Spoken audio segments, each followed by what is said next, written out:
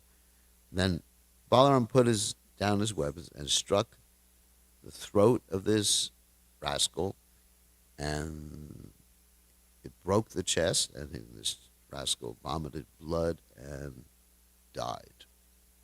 That's Balaram. Great strength. And then, here's another story. I get so many stories here about Balaram. This story is about Balaram attacking Hastinapur. So, once upon a time, Samba, who was actually a very naughty boy, and he was the son of Jambavati, one of Krishna's wives, went and he kidnapped Duryodhana's daughter, Lakshmana. So, as I mentioned, this is one of the methods by which one can get married. It's called a Rakshasa marriage. Krishna, in fact, did that with Rukmini. And so anyway, it's bona fide. If any of you young men want to no young men here, want to get married, you can kidnap the girl. So, but she has to go voluntarily. So he kidnapped Lakshman, Samba, and he was arrested by the Kuru dynasty. So Narada, the great troublemaker, carried the news to Ugrasena. And everyone in the Yadu dynasty was prepared to fight and attack the Kuru dynasty. So Balaram thought, let me be a peacemaker, a messenger of peace, messenger of Ugrasena. And they received Balaram very nicely when he came. But then when he gave instructions to them, the Kurus got very angry and said, hey, the feet, referring to Balaram and the Yadu dynasty, the feet are giving instructions to the head. Now, culturally, in India, feet are considered very impure. In the West, we don't have this particular type of concept that the feet are impure. But Prabhupada was very strong about which direction the feet should be in when you offer obeisances, not to offer obeisances with your feet to the deities or feet to the guru, not to, like devotees were very accustomed, in the Western world, we're very accustomed to moving things around like furniture with our feet. It's like monkeys. monkeys, their feet are like hands. So Prabhupada got very upset when the devotees were doing that.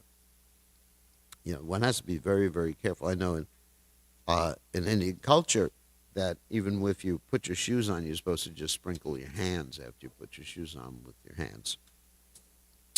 So anyway, so the Guru said the feet are giving instructions to the head. We're actually the head. And even you borrowed our royal insignia from us. Balaram got really upset, and he dragged the whole city towards the Ganges. Some acharyas say the Yamuna. Anyway, different explanations. And the acharyas also say that the Kurus did this because they wanted to see Balaram's power. This is some of the explanations of the acharyas. Not that they were actually opposed to Balaram. And eventually the Kurus presented Lakshmana and Samba, and they got happily married. So, another interesting story, another one I like, is the story of Romaharshana Sutta. Actually, I like all these stories.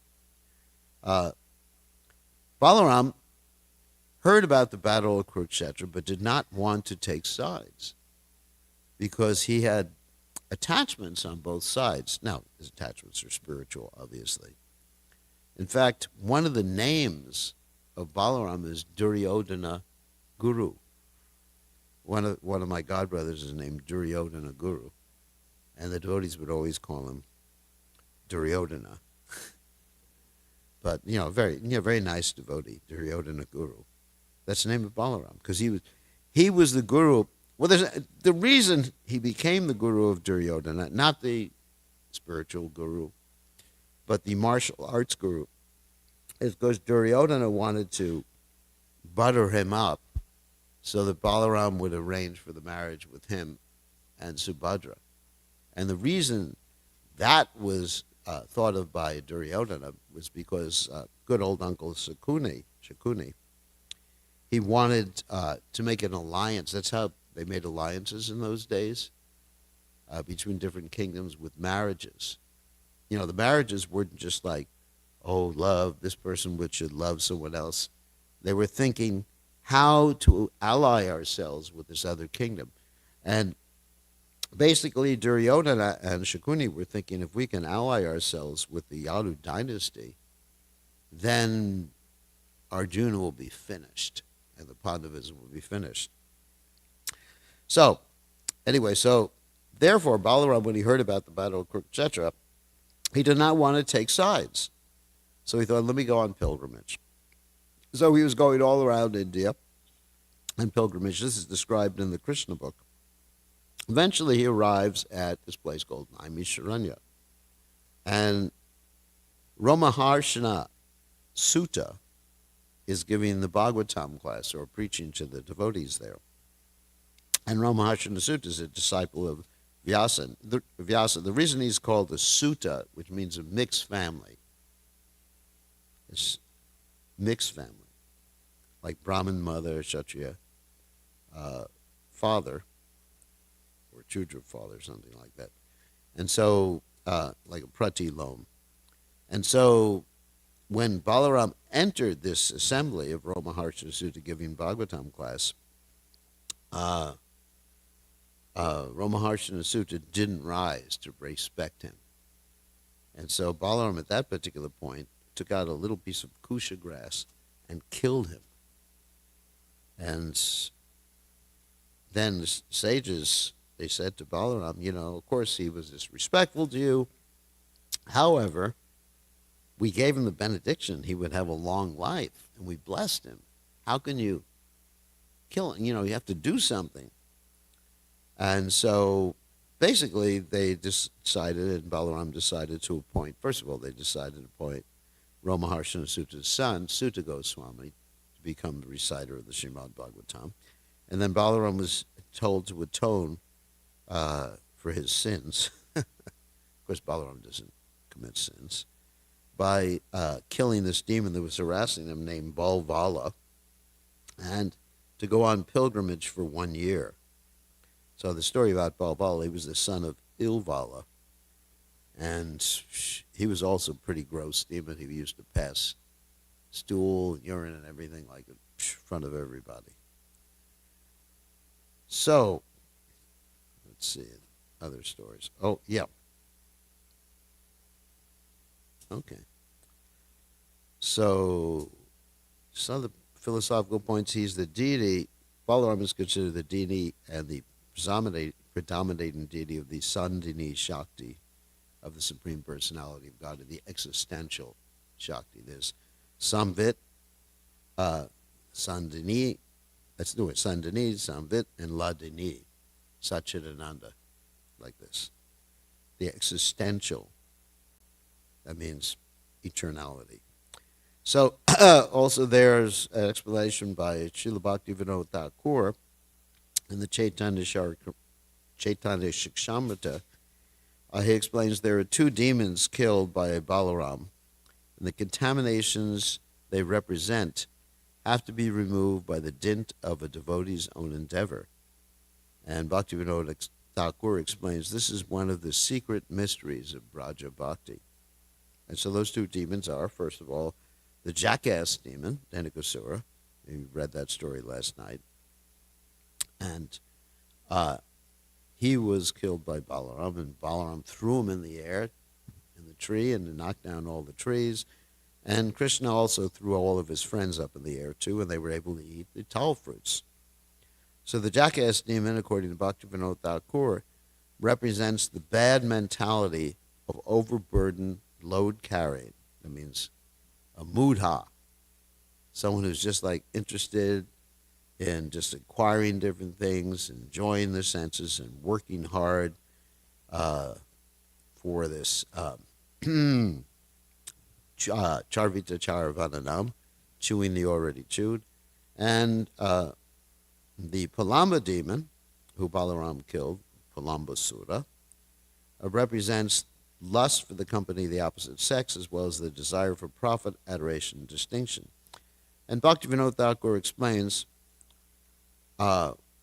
when one, a devotee, endeavors with enthusiasm to remove these contaminations, then, by Lord Balaram's mercy, they will be cast far away.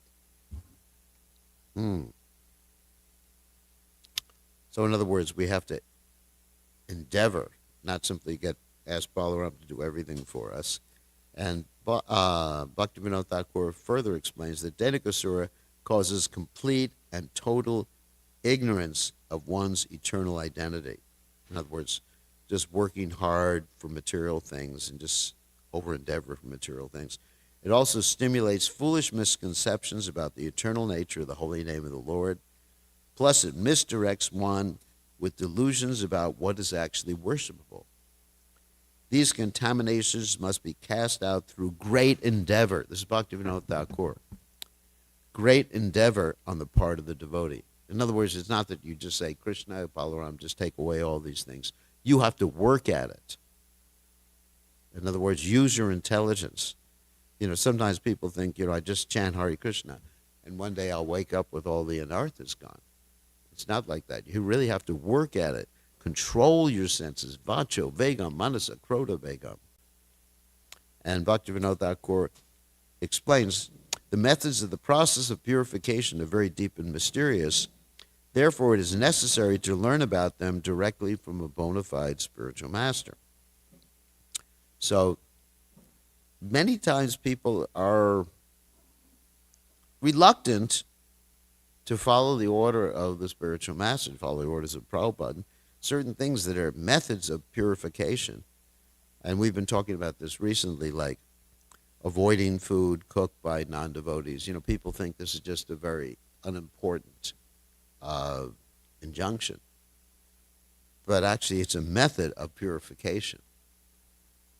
And having good sadhana is a method of purification. So Prabhupada, Bhaktivinoda Thakur says the methods of the process of purification are very deep and mysterious. Therefore, it is necessary to learn about them directly from bona fide spiritual master. So, okay. I think that's all we have to do. I have more stories here. Oh, here's the story about Palambasura. He was disguised as a coward boy and had Balaram was nervous about killing him because he was a coward boy. Also, he thought maybe another demon was attacking Krishna at the same time. So Balaram was actually a little hesitant about killing Palambasura. And of course, Palambasura carried Balaram off. They had this whole competition. So, and he manifested his form eventually, and Balaram said, "My, how this carrier has changed," and Balaram smashed him in the head. So any questions or comments about any of these things? Yes?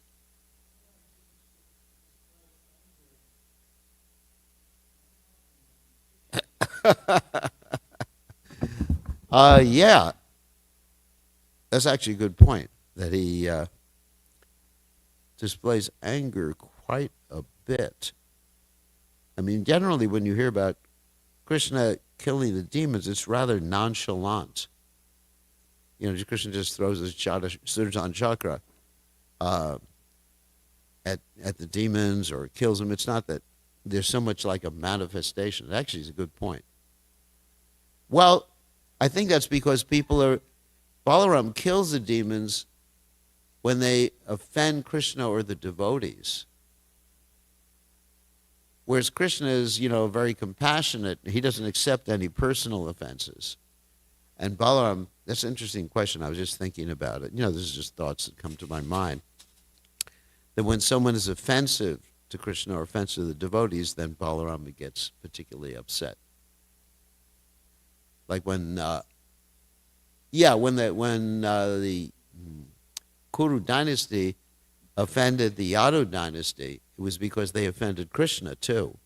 And Balaram got so upset and started dragging the city of Hastinapur into the Yamuna. So it appears to be because there's some offense against devotee or against Krishna. Whereas, sometimes you find Krishna getting angry, but it really appears like he's really nonchalant when he's killing the demons. It's a good point. Just like, all right, you offended me, you get killed. Whereas Balaram really manifests it. Very good point.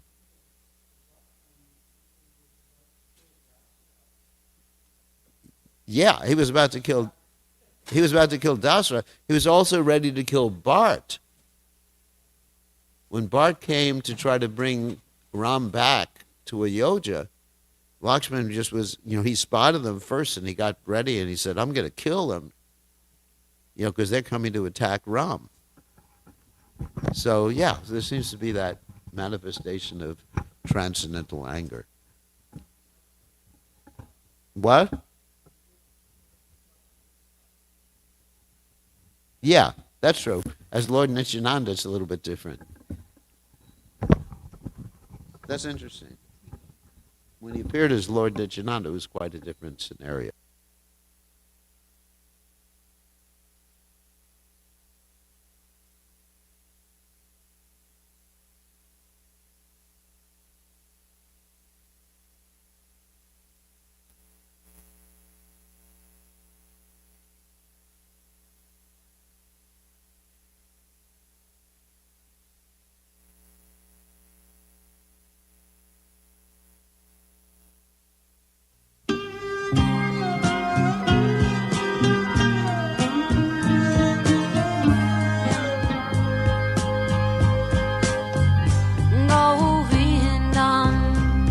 Purusham Tamaham Bhajami Govindam Adi Purusham Tamaham Bhajami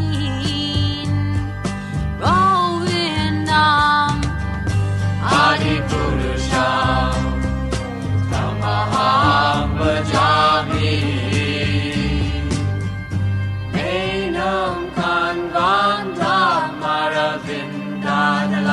Taksham Bharhavatam Samasitam Buddha Sundarangam Kandar Bhagom Vikamaniya Vishesha Shobha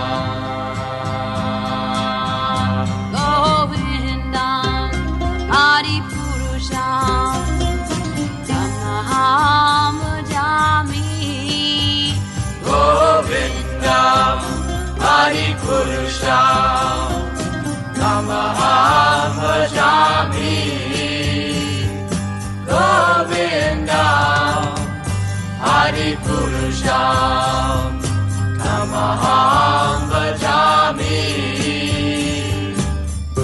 Angani Yasa Sakale Priya Priti Manti Pasyanti Panti Kayanti Jiram Naganti Ananda Chinmaya Sadhu Jala Vigrahasya Govindam Adipurusham Tamaham Bhajami Govindam Adipurusham Tamaham Bhajami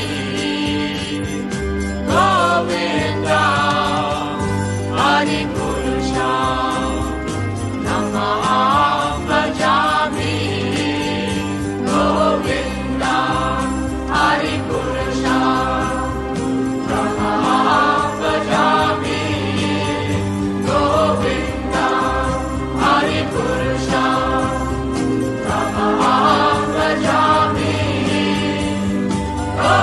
Govindam Adipurusham Tamaham Bhajami Govindam